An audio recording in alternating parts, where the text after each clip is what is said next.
एक ठोका असतो, एक चाल असते, एक ताल असतं.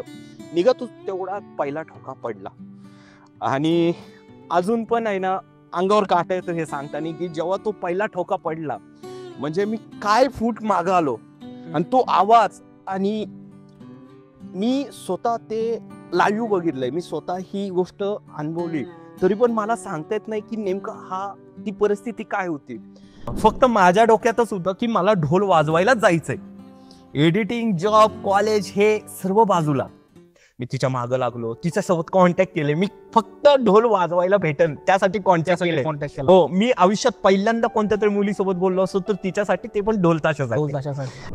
आपण म्हणतो की मुलीच रडतात.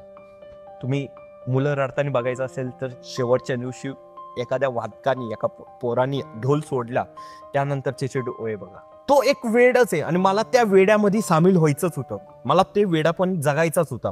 काही 1-2 किलोमीटरच्या अंतरावर पथक येत. हे परंपरा जपण्याचं काम करते की व्यापार करण्याचं काम करते? जे आपले मावळे होते त्यांच्या ऊर्जेसाठी, त्यांच्या शक्तीसाठी ते रणवाद्य रणांगणामध्ये वापरले जायचे. पण फक्त पथकामध्येच होतं का? पथकासारखी अशी एकच मेव जागा आहे, त्यात मुली सेफ आहे. शनिवार रविवारी मी 250 किलोमीटर जायचो, कोपरगाव ते राजगुरुनगर, फक्त ढोल वाजवण्यासाठी. त्यांचे कान तरसले राहतात ते वादन बघण्यासाठी, डोळे ते टिपून असतात ते वादन बघण्यासाठी.